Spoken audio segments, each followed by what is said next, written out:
খুশি না এখন? অনেক খুশি, হাদিরে মেয়েরা অনেক খুশি লাগতেছে তাই না? কয়দিনের খুশি রে ভাই, কয়দিনের খুশি?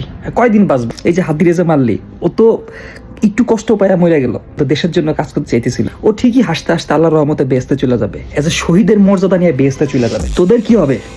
এই যে যারা মারছিস, কয় বছর বাঁচবি? সর্বোচ্চ 30 বছর বাঁচবি। মরতে তো হবে ভাই, আল্লাহর কাছে দাঁড়াইতে হবে। কোন মুখ নিয়ে দাঁড়াবি? আমি একটা সন্ত্রাসী, এই মুখ নিয়ে দাঁড়াবি? আমি একটা খুনি, এই মুখ নিয়ে দাঁড়াবি? ও তো বেহেশতের স্বাদ পাওয়া যাবে। তোদের কি হবে? এই জীবন তো ক্ষণস্থায়ী, আজকে আছে কালকে নাই ভাই, শেষ হয়ে যাবে, এনি টাইম শেষ হয়ে যাবে। মৃত্যু মানুষের খুব কাছে বাস করে, তো সে তো যেইভাবে গেছে, হাদিস দ্য লাকি ওয়ান, হাজার হাজার কোটি মানুষের দোয়া তার সাথে আছে। মৃত্যুর পরে সে যখন হাসরের ময়দানে যা দাঁড়াবে, হাসতে হাসতে হাসরের ময়দানে উঠবে। আর তোদের কি অবস্থা হবে চিন্তা কর একবার। মৃত্যু তো অনিবার্য ভাই, ওরে মারছিস আর তুই মরবি, দুইটার মধ্যে পার্থক্য আছে। যে শহীদের মর্যাদা নিয়ে মারা যাও মানে বুঝিস?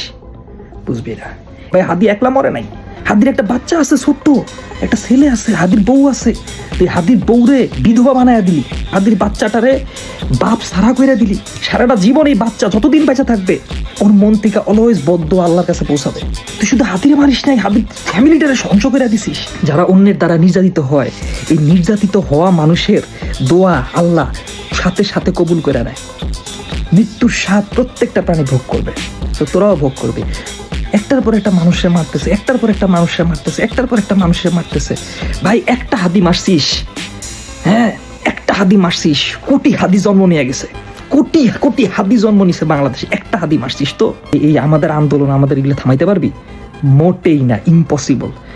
একজনের মারছিস, হাজার জন কোটি জন দাঁড়ায় যাবে, রাস্তায় রাস্তায় নামবে, এই শেষ দেখা ছাড়বে বাঙালি।